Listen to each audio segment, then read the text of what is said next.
Well, good afternoon, everyone, to all of you here at CSIS, and greetings to our online audience in the United States and in Japan and elsewhere in Asia or wherever you are. I'm Chris Johnstone. I'm the Senior Advisor and Japan Chair here at CSIS, and it is my great pleasure to welcome you to our event today entitled Strategic Japan 2024, Japan and the Global South.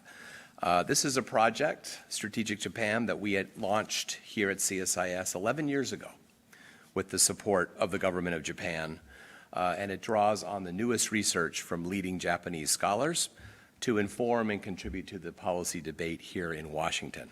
And over those 11 years, we've had over 40 scholars under the program visit us here in Washington, focusing on a really wide range of topics, everything from Japan-China relations, shaping the rules-based international order, Japan's economic and security strategies, and last year we focused on elements of Prime Minister Kishida's realism diplomacy. So this year our theme is Japan and the Global South, to further explore elements of Japan's development agenda under Prime Minister Kishida, in which he outlined when he was here a speech at Johns Hopkins School of Advanced International Studies in January of last year.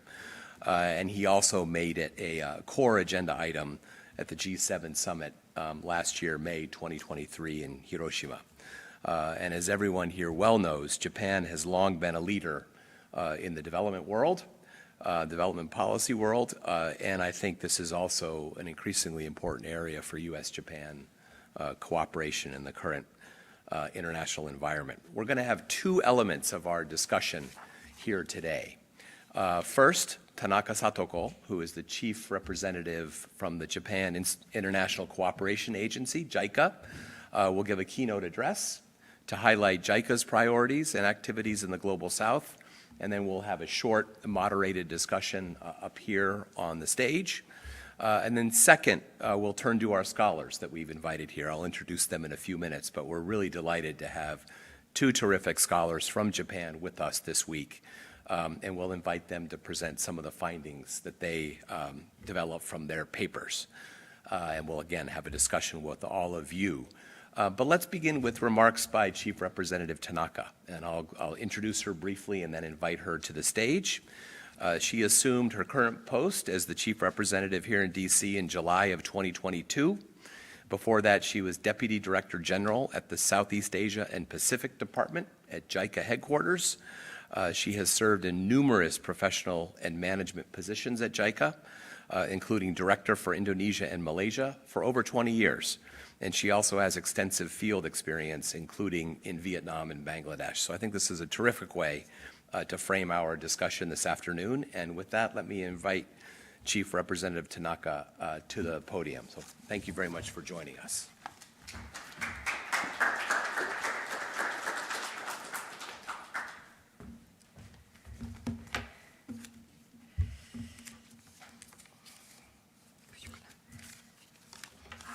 Okay, good afternoon, everyone. My name is Satoko Tanaka. I am a Chief Representative of JICA, Japan International Cooperation Agency. It is my great honor to make a keynote address speaking about who we are and what's our role in a global context and how we contribute to a free, peaceful, and prosperous world. For those who are not familiar with JICA, we are an agency to provide assistance to developing countries under the government of Japan. Our mandate is similar to that of the U.S. Agency for International Development, USAID, or the Development Finance Corporation, DFC, and the World Bank Group. This year, 2024, marks the 70th anniversary of Japan's official development assistance. We are engaged with 140 countries with 96 overseas offices, among which only 2 are in G7 countries, 1 in France and the other in the States. The remaining 94 are all in developing countries, or the so-called the Global South. Our mission is twofold, human security and quality growth. We pursue our mission in accordance with the government of Japan's Development Cooperation Charter, a guiding principle set by the government, which was recently updated in June 23 to ensure a more strategic use of official development assistance given the global outlook. Our vision statement is leading the world with trust. Together with our partners, we are taking the lead in forging bonds of trust across the world. To be honest, when the statements were renewed in 2017, under prominent Japanese scholar and then President Kitaoka of JICA, I was really not sure if the word trust fits JICA's vision, because the trust sounded a bit old-fashioned to me. 7 years have passed since then. Now, I cannot agree more with the significance of building trust across the world. We have multiple tools to engage with the Global South.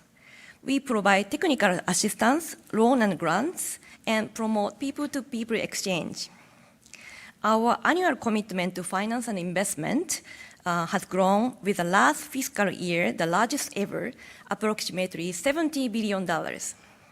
If we compare our size to similar organizations, it is bigger than the German or French equivalent agency, and about 82% of Asian Development Bank, and the 44% of IBRD, the World Bank. As for our geographic coverage, the largest recipients are South Asia, India and Bangladesh, followed by Southeast Asian countries like the Philippines and Indonesia. We also support Africa, the Western Hemisphere, Central and East Asia, Europe including Ukraine, and the strategically important Pacific. Under our mission and vision, we launched in 2021 a broad set of cooperation strategies called JICA Global Agenda. It consists of 20 strategies ranging from education, energy, to peace building, all critical to the SDGs. At the halfway point to 2030, we have committed to support developing countries to achieve the SDGs and address global challenges. Now, let me turn to what has driven the recent changes of policies of Japan and our work. Though the recent rise of the Global South has changed the geopolitical balance of power, it is also the case that those countries are the ones suffering most from the current compound crisis, including climate change and natural disasters, frequent armed conflicts, infectious diseases, and the debt crisis. The international community is at a historical turning point, and enhanced engagement with the Global South has become vital to support them to overcome various challenges and to maintain the values we consider essential. The government of Japan revised last year its Development Corporate Charter, the guiding principle of our activities, to utilize development cooperation more effectively and strategically. In fact, the revision of the Charter is closely linked with Japan's National Security Strategy, approved in December 22. The new Charter features 4 major points. Number 1, our focus on human security, the ability of each individual to live happily with dignity, free from fear and want, is now expanded to include investment in people and solidarity among various factors. Number 2, the new charter maintains Japan's traditional approach, supporting self-help efforts of developing countries, but now adds the spirit of co-creation, the creation of social values through dialogues and collaborations. In other words, through the new chapter, Japan is aspiring to be more than just an equal partner of the Global South. We are trying to be a good listener and also a good learner. Japan is now intended to play a leading role in the dissemination and implementation of international rules and guidelines based on inclusiveness, transparency, and fairness. And finally, new charter is more vocal about Japan's role in addressing various causes of conflict and supporting peace living in an effort to share universal values and realize a peaceful and secure society. Building a free and open international order based on the rules of law is also highlighted in accordance with the vision of a free and open Indo-Pacific. In short, the policy and guiding principle underlying JICA's activities have been revised to better respond to the current global outlook that requires enhanced engagement with the Global South, as shown in such keywords as human security, trust, co-creation, and the free and open Indo-Pacific. No one can address these issues alone. Japan has consistently worked hand in hand with the U.S. and like-minded countries as Japan's national security strategy attached the utmost importance to this. At the same time, Japan places special emphasis on engagement with the Global South and is trying to lead the world toward cooperation rather than division and confrontation. Such a standpoint was reaffirmed by our Prime Minister Kishida at the recent 5th Tokyo Global Dialogue. Thus, we are very grateful that U.S. development agencies like USAID or DFC are now much more active in engaging with the Global South to align with the diplomatic policy of the Biden administration. As JICA staff, we feel higher expectation for us, not only because of our good track record as one of the largest bilateral donor agency, but because of our trust with the people around the world through 70 years experience. To name just a few, ASEAN and Japan celebrated its 5th year of friendship and cooperation last year. JICA's engagement for Africa extends more than 60 years, and the dialogue Japan launched together with other partners in 1993. The Tokyo International Conference of African Development celebrated its 30th anniversary last year. As for the Pacific, Japan initiated the Pacific Island Leaders Meeting in 1997. This is also nearly 30 years ago. It is said that there is a loss of trust in international community and international development, and the developing countries are more worried about relying on potentially untrustworthy partners. In this regard, I believe that the trust we have built through our cooperation has become an asset of which we can be proud, making us deserve to be called a trusted partner. This certainly complements the efforts of our partners, including U.S., which may be relatively new in refocusing its attention to the Global South. Having said that, JICA aims to address the following 3 challenges. Number 1, we will contribute to the protection of universal values such as freedom, democracy, and rule of law, including freedom of navigation. In the spirit of co-creation, universal values cannot be defined in a single form.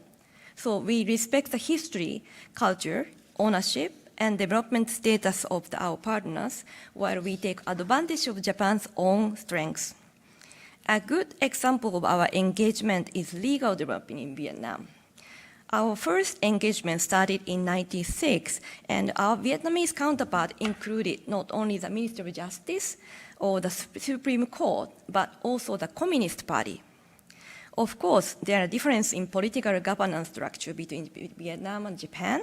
Therefore, the Japanese team of experts have carefully compared the system of 2 countries to determine how the principle of the Japanese legal system can be fit and applied. This episode symbolizes our inclusive attitude toward cooperation. For Ukraine, we are assisting post-war recovery and reconstruction based on Japan's own post-war and post-disaster reconstruction, including tsunami and earthquake in 2011. We also apply our experience in assistance reconstruction of other countries, including the disaster-prone Philippines and Indonesia. The removal of unexploded landmines is a good example of Japan's support and triangular cooperation. We provided a landmine detection machine made in Japan and offered training for Ukraine to operate it. The training program was led not only by the Japanese expert, but also by members of the Cambodian Mine Action Center, for which JICA has supported its demining activities for more than 20 years. This collaboration between Ukraine and Cambodia was made possible thanks to the strong technical capacity of our Cambodian counterparts, as well as the mutual trust, both built through our decades-long cooperation. Second, we will contribute to tackling the compound crisis under the concept of human security. For climate change, we support developing countries to formulate, update, and monitor their own climate action plans toward the Paris Agreement and pursue a co-benefit approach that contributes both to development needs and to climate actions. Further, we established 2 initiatives on global health and food security amid COVID-19. Regarding the global health, we continue to work on treatment, prevention, and precaution as part of our initiative for global health and medicine, taking advantage of our extensive experience in the area. Our goal is not necessarily the transfer of advanced knowledge, but also a basic hygiene measure. For instance, we launched a hand washing campaign and reached 300 million people in 61 countries within a year and a half after the COVID-19 outbreak. Third, we will promote co-creation with diverse partners, including the U.S. and other important allies. Recent development is the relationship among U.S., South Korea, and Japan. The trilateral dialogue on development humanitarian assistance policy was held in October 23, following the commitment made during the historical trilateral leaders summit at Camp David last August. 3 countries identified the area for joint focus on cooperation, including agriculture, health, gender, including women, peace and security agenda, and the Power Africa initiative. While we share a common vision, each development agency has its own way of engagement at its own strengths. For example, USAID prefers delivery of assistance through NGOs, while we and our Korean counterpart mainly work with the government. South Korea is strong in digital service, while the US prides itself on its democracy assistance, and Japan has extensive experience in quality infrastructure development. We can complement each other and deliver a better result while being mindful of the transaction cost of working together. Partners also include those in the private sector. Mobilizing private investment is critical because publicly available funds are simply not enough to meet the needs of the global South. Our private sector investment finance corporation is growing rapidly with a recent annual commitment of nearly $1 billion, the largest ever. We hope to contribute more by eliminating various risks associated with business in the global South through a guarantee facility, which is attracting increasing attention by our peers like the World Bank and DFC, but is not currently within our mandate. Other types of JICA's efforts to mobilize external resources include bond issuance and donations. In the capital market in Japan and global, we issue social bonds with special purpose, such as peace building, gender equality, or the SDGs. We are also looking for more donation. So far, almost all has come from the Japanese entity, but we very much welcome the first ever donation here in the US last year, which was from a running apparel company based in Boston called Janji.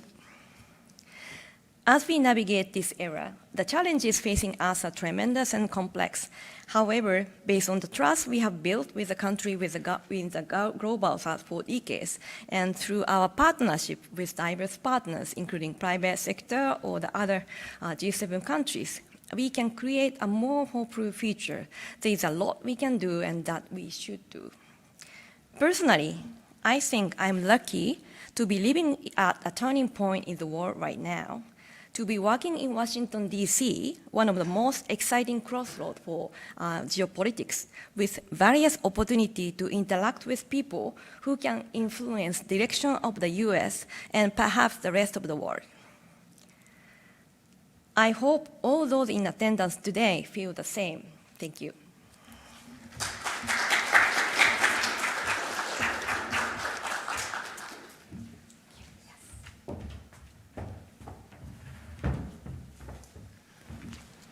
Tanaka-san, thank you. That was a terrific presentation, and I think a reminder for all of us of the leadership role that Japan has played for so long in development and in development assistance. So thank you for that.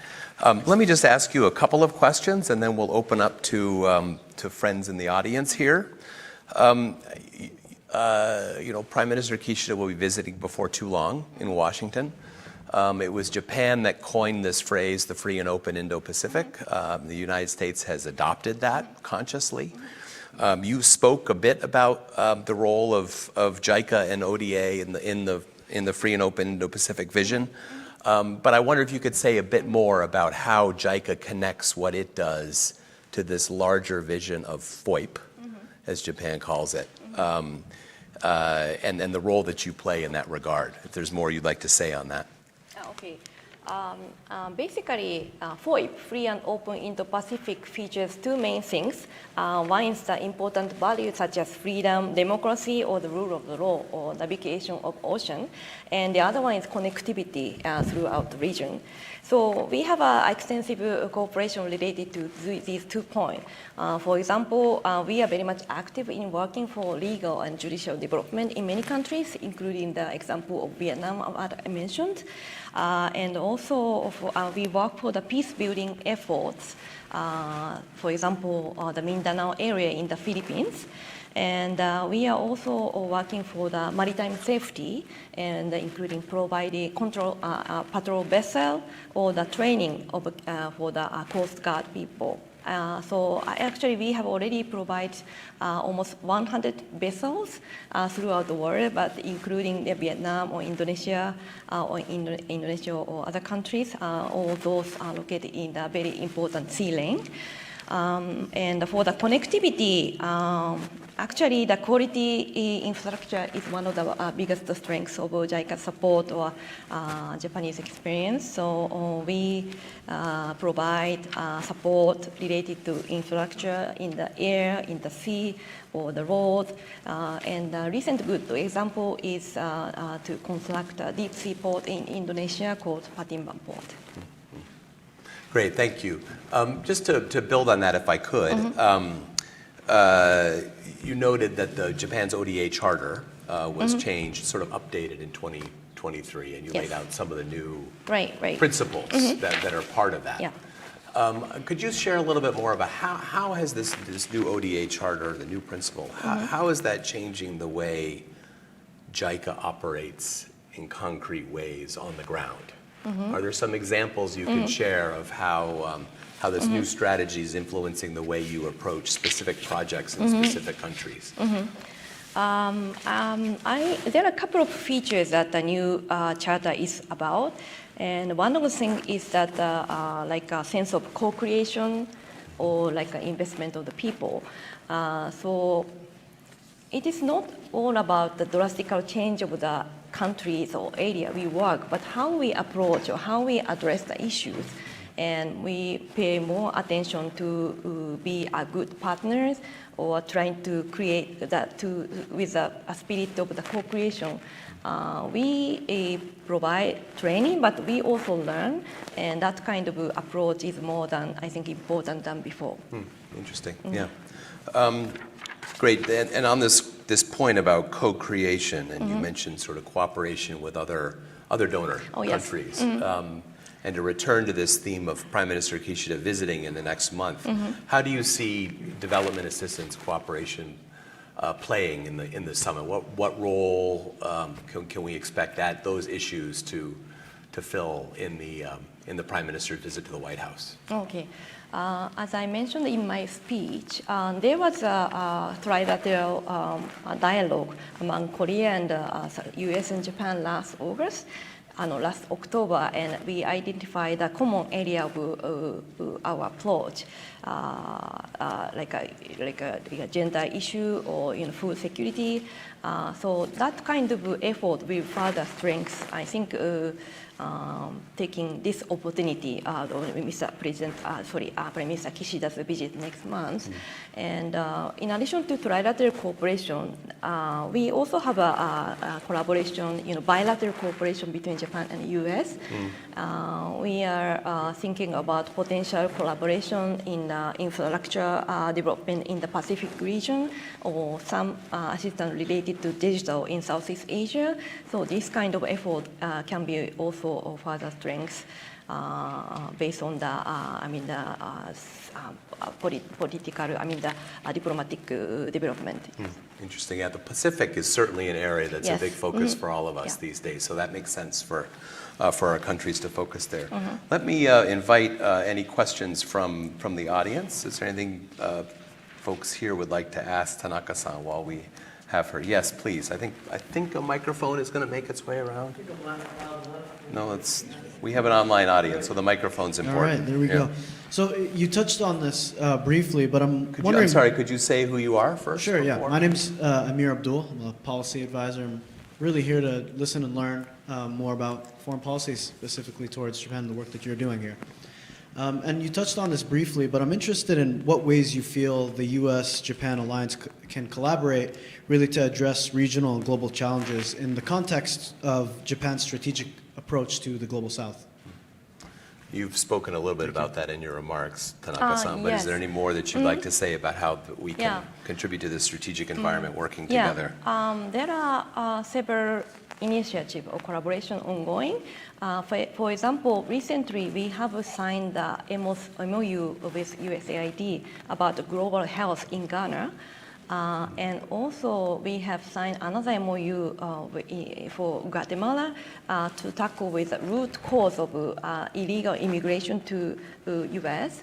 So that is one of the critical things that the U.S. aid is focusing on, and we will do the joint effort on that area as well. Interesting. I wasn't aware of that cooperation. Very interesting. Well, Tanaka-san, I really want to thank you for joining us this afternoon, for your remarks and for this short conversation.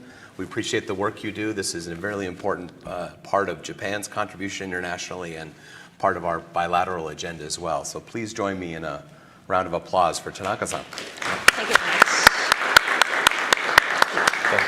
Thank you. Thank you very much. Please.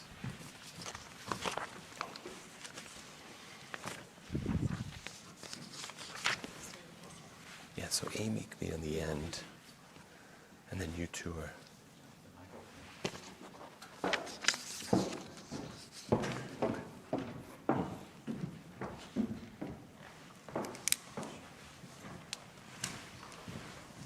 Sorry about that, microphone. Okay, now we'll transition to the second part of our program here this afternoon. Again, my thanks to Chief Representative Tanaka for her remarks. But now we'll transition to our panel of experts on this very important issue set. It is my pleasure to introduce our two scholars visiting from Japan as part of our Strategic Japan program, To my right is Kondoh Hisahiro. He's a professor at the Graduate School of Humanities and Social Sciences at Saitama University, and he specializes in aid policy, democratization, governance studies, and comparative political economy of development. And he's focused on how Japan has applied its aid policies in a variety of countries around the world. And he'll be speaking about his paper, which addressed Japan's strategic interests in the Indo-Pacific and how ODA is used to advance them. Over to his right is Shirato Keiichi, professor at the College of International Relations at Ritsumeikan University. His specialty is journalism studies focused on Africa, African area studies, and Japan-Africa relations. He's written extensively about TCAD, which is the Tokyo International Conference on African Development, launched by Japan in 1993 as a multilateral forum to discuss African development. And he's going to focus specifically on Japan's strategic interests in Africa and how ODA is used to contribute to and advance those. And then finally, on the end, last but not least, is my friend and former colleague, Dr. Amy Seawright, non-resident senior fellow at the Atlantic Council, who has a range of expertise on both Japan, the U.S. Japan relationship, also Southeast Asia. We used to work with her in the Pentagon many years ago, so very glad to have Amy with us as well. So we'll invite each of our scholars to say a few words about the work that they've done summarizing some of the main themes and questions that they're addressing. And then we'll invite Amy to offer some thoughts as well, and then we'll have a bit of a conversation from there. So, Professor Kondoh, please, let me invite you to speak first. Yes, thank you very much.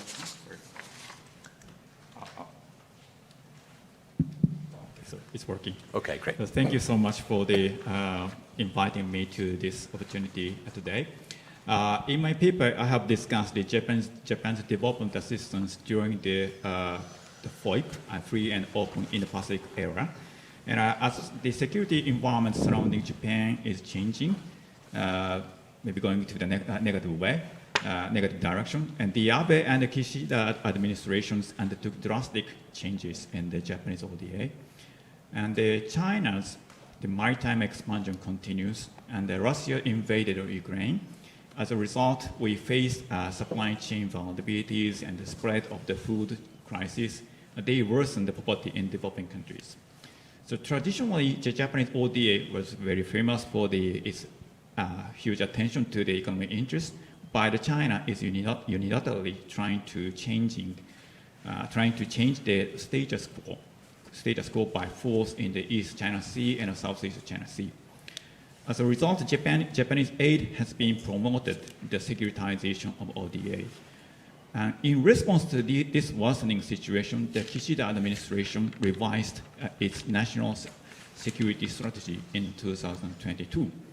In the strategy, Prime Minister Kishida emphasizes that Japan should mobilize all national resource and all national power, including the ODA. Then Japan revised its development cooperation charter in 2023, as already mentioned. So Japan recently promoted the free and open Indo-Pacific initiative. For the moment, FOIP seems to be achieving the favorable result in the ensuring better security environment for Japan. How could we evaluate Japanese aid for FOIP in terms of the development effectiveness and aid effectiveness? That is also my question. And the Japanese aid under the FOIP initiative would be very conscious of the competition with China. Japan has revived its tide aid, but Japan's tide aid was once criticized for its high cost. Now it is legitimized by the concept of the high quality infrastructure. So it would be necessary to examine the development effectiveness of the revival of the tide aid. So what are options for the Japanese aid in future? The Japanese aid under the FOIP should incorporate, this is my understanding, should incorporate more development considerations such as employment and agriculture and education and sanitation. They were discussed in the traditional development studies. So it would be necessary to balance the security debate with an understanding of the development needs of the developing countries. So this is my summary of my paper. Thank you very much. That's great, Kondoh Sensei. Thank you. We'll go right on to Shirato Sensei. I think your microphone should work. Yeah. It's my great honor to be here. Thank you very much. So the time is limited. Let me summarize what I wrote in my paper. So I wrote about the challenges and the possibilities for Japan's diplomacy with Africa. As you know, there are 54 countries in the African continent. So if you'd like to get the support from Global South, of course it's difficult to define what the Global South is, but if we get the attention and the support in order to maintain the international order based on the freedom and democracies, we need to get the support from African countries. That is quite important.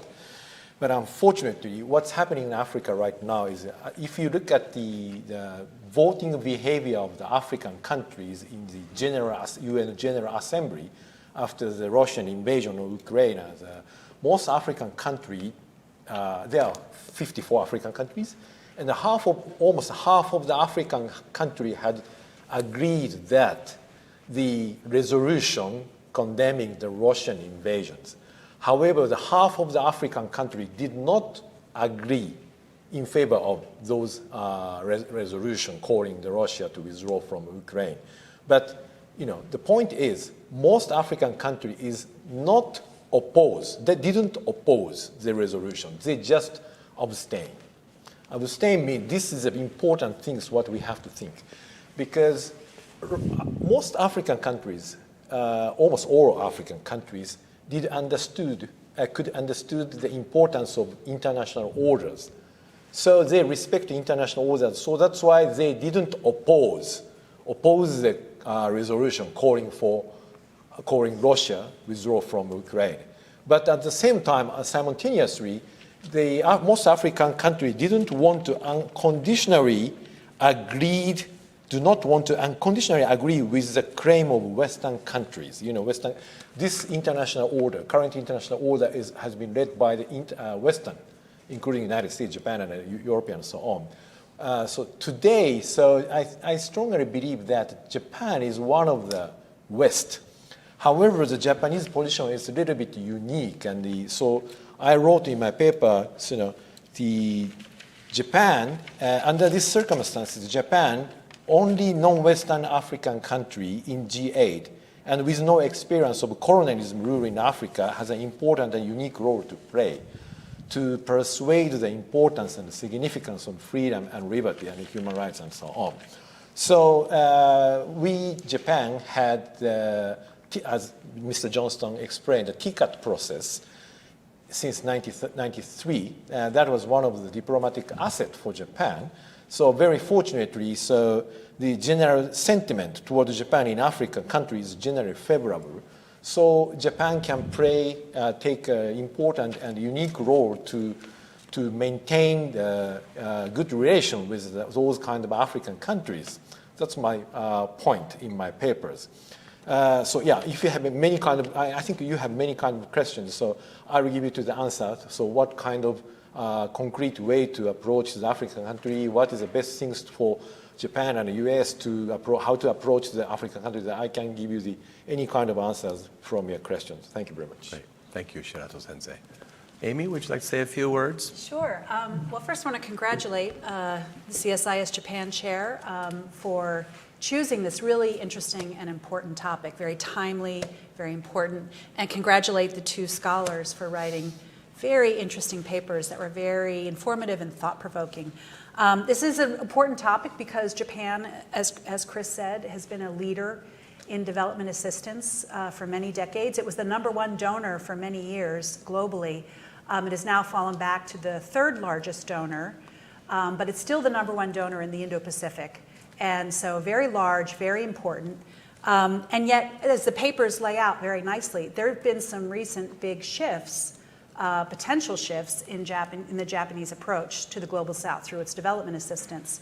First, shifts driven very much by changing geostrategic environment, the rise of China as a big global player in development and challenging the rules-based order in certain areas, and the invasion of Ukraine by Russia, also very much challenging the rules-based order.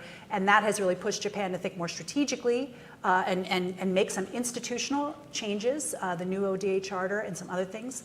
And so I think it's going to be very interesting to see how this plays out. The second driver, the papers make clear, are changes on the domestic front. The domestic political and economic realities that Japan is facing have put some budget constraints on ODA and have also raised new scrutiny among the Japanese public about whether aid is in the national interest of Japan.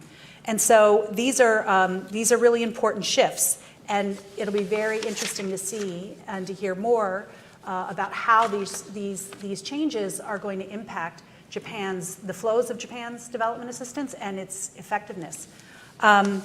When we think about Japan's comparative advantage in the development space, for a very long time, as I think Kondoh Sensei mentioned, Japan has really focused on economic cooperation.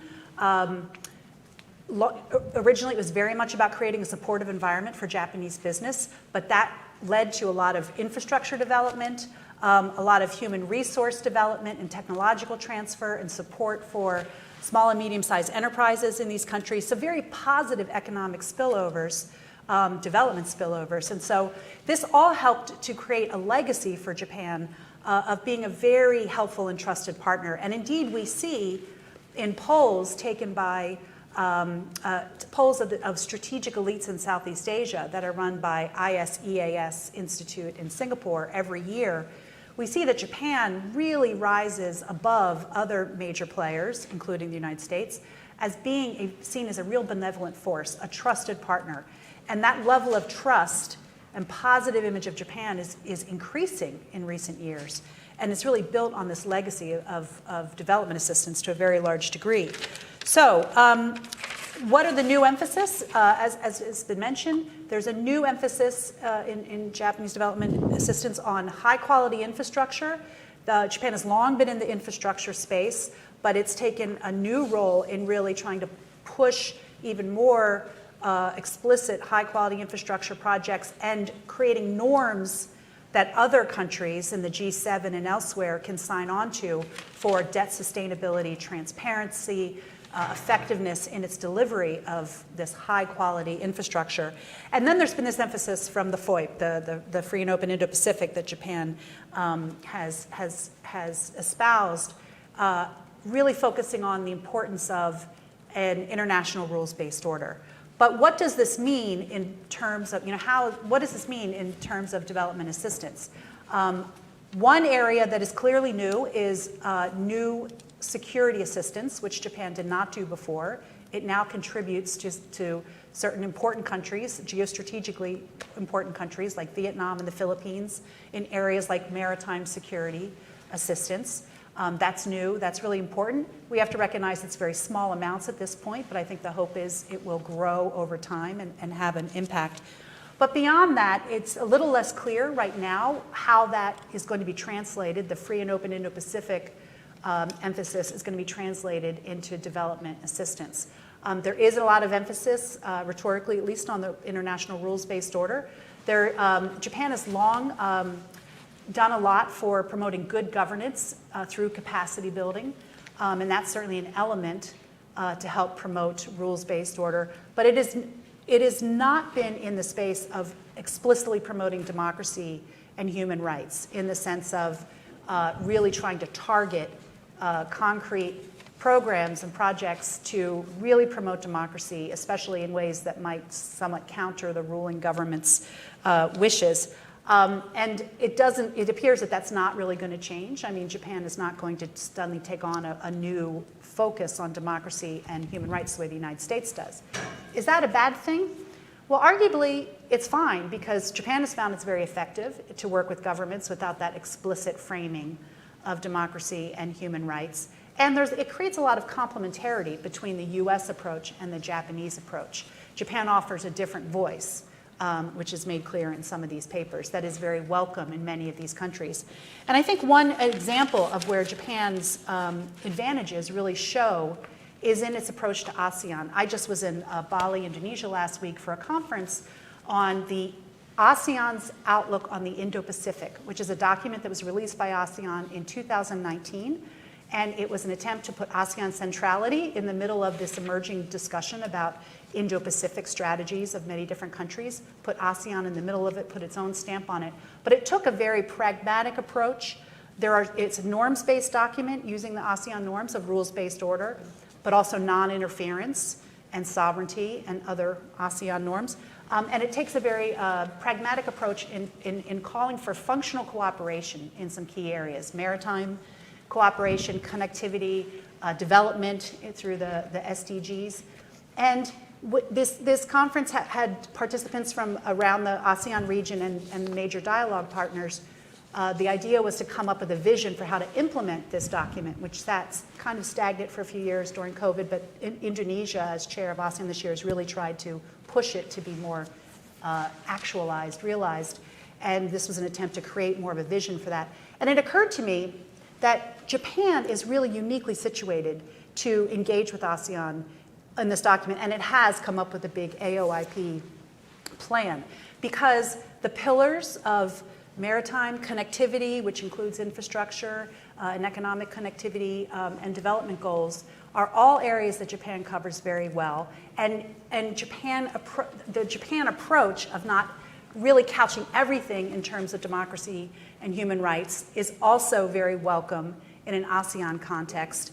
And fairly or unfairly, when the United States steps up to the table, it's immediately seen in terms of the geostrategic rivalry with China, and most of what the United States does is seen as an attempt to counter China. And Japan doesn't play in that space quite the same way. It's seen as a more neutral player.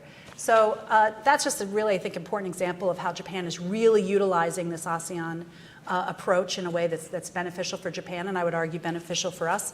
And I've gone on too long, Chris. I do have a couple of ideas of where the United States and Japan can collaborate, but I'll save that for discussion. Yeah, we'll get to that, Amy.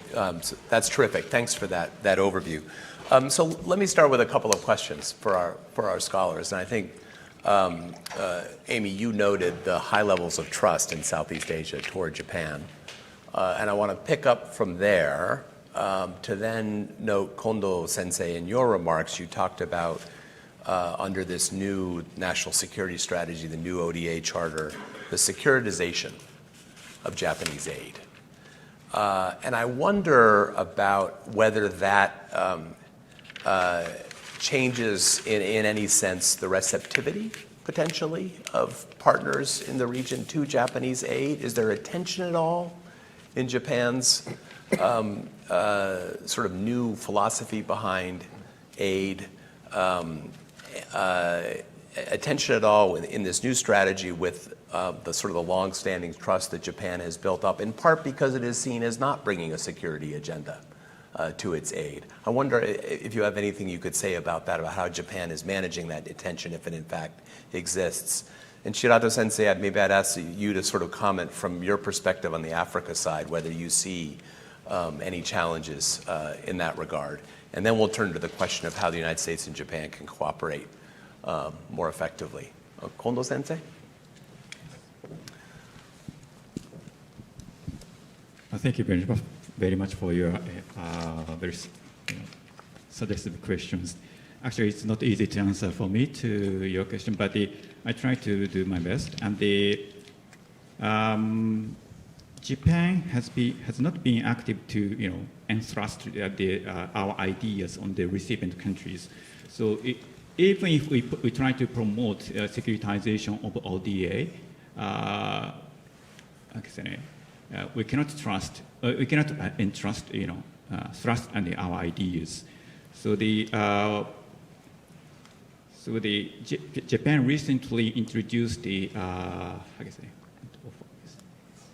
shifting from the request-based ideas, but still the Japanese government is trying to collaborate with the recipient countries, and they try to grasp the idea and then develop needs.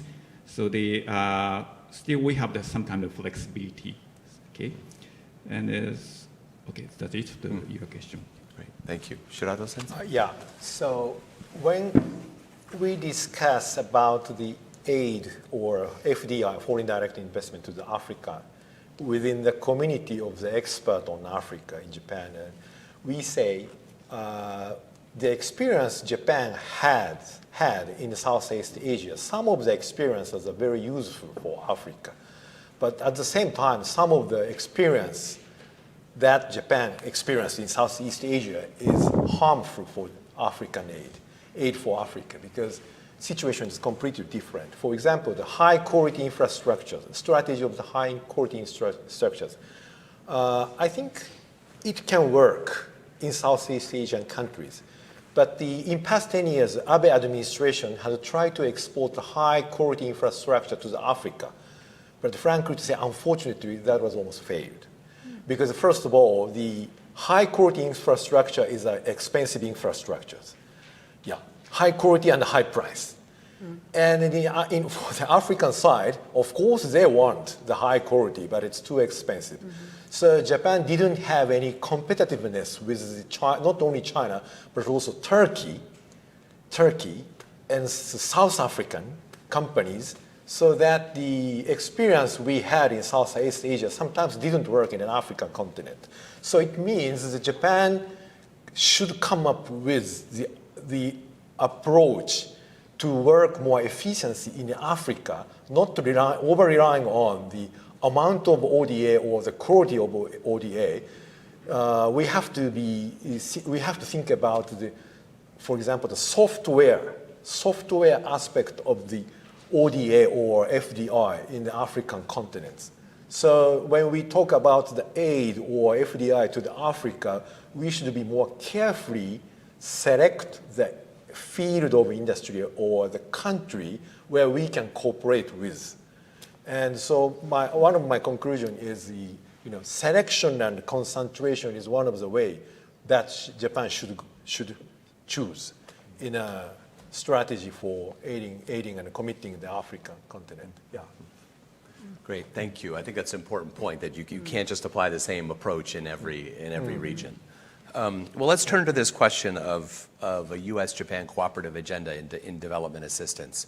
I think Tanaka-san noted that it's always important to sort of be mindful of the comparative advantages each donor brings to the table and to be deliberate about what the division of labor is and how best we can work together. But perhaps I can ask each of you to offer thoughts on how this can be an even stronger part of the U.S.-Japan agenda. It has been for some time, but what are some opportunities to go further? Kondoh-sensei, let me start with you again. Okay, thank you very much. In my paper, I discussed one possibility, U.S. and Japan collaborate in the Pacific Ocean, because the Pacific Ocean is one of the front line, competing the U.S. and China. And also the Chinese influence is gradually increasing and very visible. But also the Pacific Ocean countries has a weakness to defend the EEZ. So they have the weakness to protect their EEZ.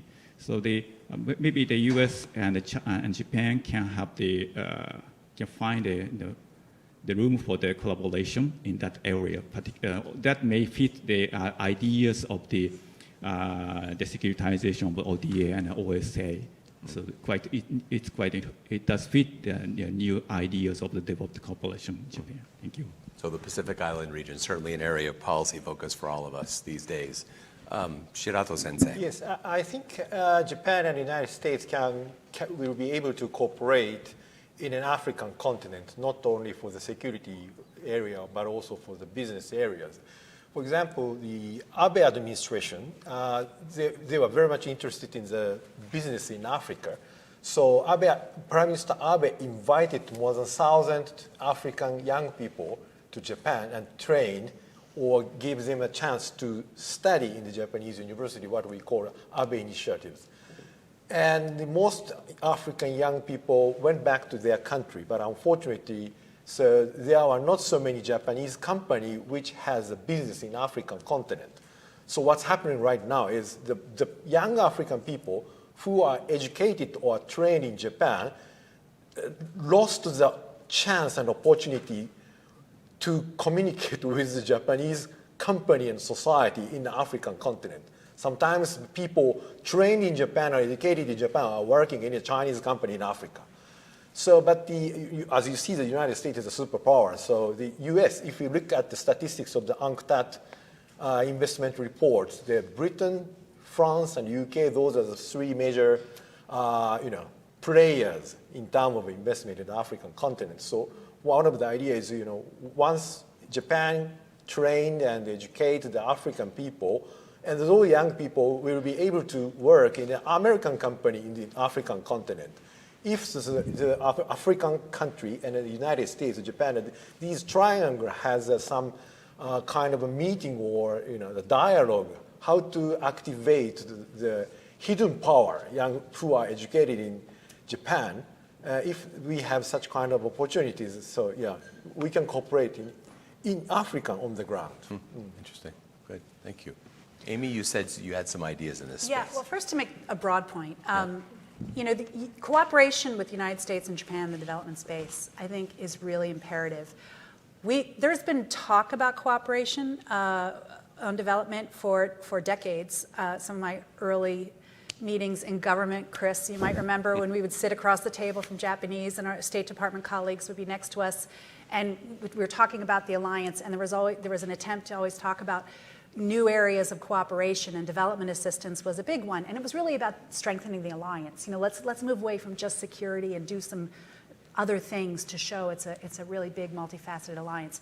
Now it's different. Now, over a decade later, Japan, as I said before, has long been a leader in the development space, as has the United States and fellow members of the OECD's Development Assistance Committee, the DAC. We can no longer take that leadership for granted because there's so many competing visions and approaches to the global south, not just China, but other emerging donors. India is making much more of an attempt to be in that space. Turkey, many other emerging donors across the world, including the Indo-Pacific. And so it's really important that the United States and Japan work with other DAC members and other like-minded countries to continue to not only pool resources together to make more of a difference, but really coordinate, really work on shoring up norms, creating, even if we need to adjust them in this new century, for how to do development assistance well in conversation with developing countries. So doing direct collaboration in particular countries is nice to do, and I was pleased to hear that JICA is signing MOUs in a couple countries with USAID. It's very hard to do. If we can do it, great. But I don't think that's where we should focus all of our efforts.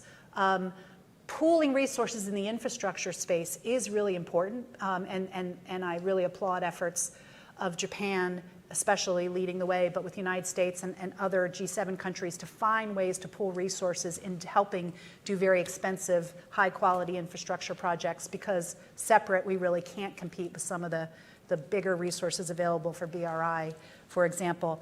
And then finally, when we think about the development architecture, we are approaching 2030, which is supposed to be the year that the SDGs are achieved. There's already discussion about what should the post-SDG architecture look like for development. And I think Japan and the United States should be working very closely to help figure out how to evolve norms in a way that are really meaningful and meet the needs of the global south in a very resonant way, so that we can continue to maintain that leadership and shape the space that will be good for us strategically and good for the developing world socioeconomically. Great. Thanks, Amy.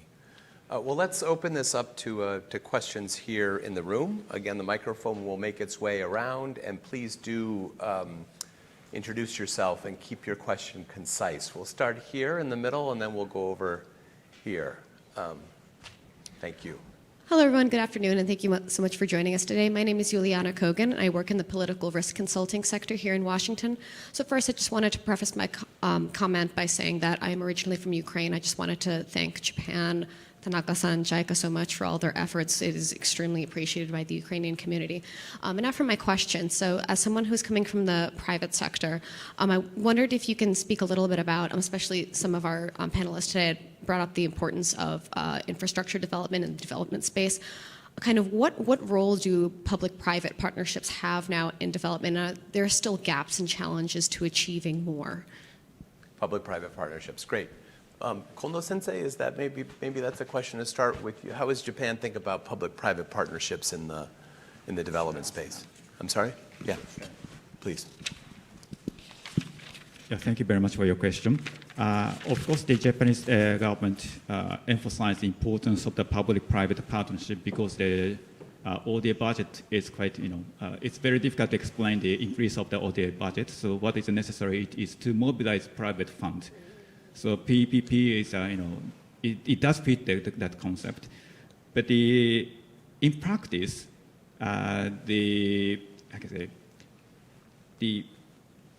particularly in the case of Africa, the private companies which are interested in the African investment is quite limited. So although the Japanese government emphasized the more participation of the private sectors in the ODA, but the response to the private sector is not necessarily active. Also, in the case of the tied aid, as already mentioned, the tied aid is quite expensive. So even if the company tries to participate in the aid project, sorry, it results in the high cost of the aid project. So it is not a benefit the developing countries. So it's quite problematic in practice. Thank you very much. challenging to execute in practice. Shirato-sensei, do you want to address that question in the Africa as context? As Professor Kondoh already explained about that, unfortunately, the government of Japan has been struggling to increase the total amount of FDI from Japan to Africa, but that didn't work. The peak was in 2013, and even after that, the total amount of FDI from Japan to Africa has been decreasing, despite the Abe administration and Kishida administration tried to increase the total amount of FDI. So, as I explained to you, the PPI, public and private, unfortunately, it didn't work so much in Africa. This is the reality there. Thank you. Let's go over here to this gentleman. Hi. Hi, I'm Keiichi Wada, first-year master's student at the Georgetown School of Foreign Service Asian Studies.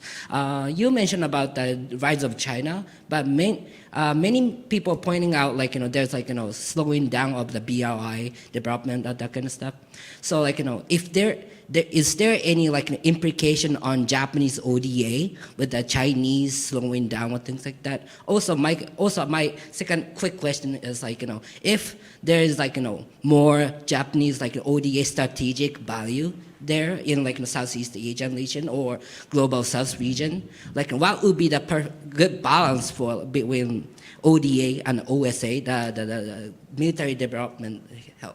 Yeah, that's the question. Great. This is I think a question that maybe to broaden it out, to what degree is BRI a motivator, a driver of Japan's new ODA strategy, and should it be, I guess, is the question. So Kondoh Sensei, maybe I'll start with you. Yep.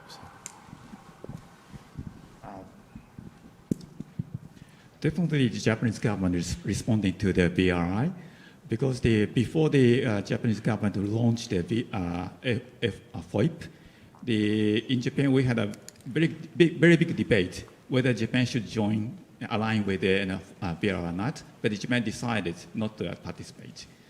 But we need some kind of alternative. So we tried to, we launched the FOIP. The timing was also coincidence because the BRI was launched in 2014. 14. Yeah. So yeah, and FOIP was released in 2016. So it's quite close. Also, the areas of the cooperation is quite similar. Okay, they're investing in the infrastructure. Okay, and so I think maybe Japan is very conscious about the competition with China. That's it. Right. Yeah. Shirato-sensei, maybe I could just pick up on this. You mentioned that the relatively small share of Japanese ODA that goes to Africa and the importance of prioritization. Because of that vast continent, not a lot of resources. How do you think about the priorities that Japan should have in that region? Okay. What do you think the priorities, either sectors or countries? Sectors and countries. Okay, in terms of countries, first of all, the government of Japan and Japan itself carefully try to select the country which we can cooperate with. And there are several conditions in that country. First of all, there is a good leader in an African country, in some specific country, good leader who has a strong intention to develop their own economy and societies. It means not just a dictatorship. Sometimes some of them are dictators, but they have a strong intention to develop their own society. And secondly, the leader who has an intention to commit to create the international order based on freedom and democracies. So traditionally, unfortunately, the African countries tend to get the international attention for their own benefit. For example, we need aid, we need investment, please help us. That's it. But Japan shouldn't choose such kind of leaders in the African continent. There are some smart leaders in some countries, and those leaders has an intention and will to create the international order based on the freedom and democracy, basically. I think that Kenya is one of the candidates. So that's why last year the Prime Minister Kishida had visited Kenya and Ghana, Egypt, and so on. So when I spoke to the Japanese diplomat, the reason why you choose those countries, he gave me the same answers. The country where we can cooperate with a good leader, and that has an intentional will to create a society together. And that is in terms of the country. And in terms of the field, I think manufacturing, infrastructure, if Japan will try to export our infrastructure system itself, as I told you, it's very hard to compete with China and Turkey and so on.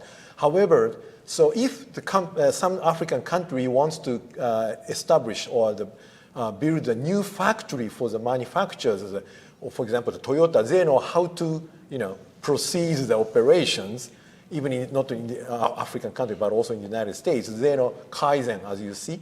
They know how to train the laborers and so on. So education and training in the manufacturing, and of course the agriculture itself. And the software, what's happening in the African continent right now, especially in West Africa, what Russia is doing, they disseminated the disinformation among the societies.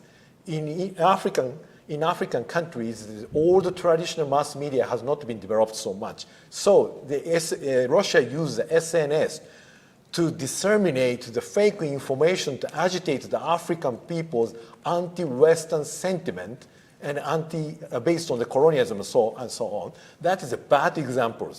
Of course, Japan should follow that. What Japan should do, we need a very small amount of cost, but Japan can promote the importance of freedom and human rights and human dignity and so on throughout the SNS, advertising and so on. So it's not relying on the traditional mass media, because when we look at the population demography in Africa, 75% African people are under age 27 or 30, youngest continent in the world.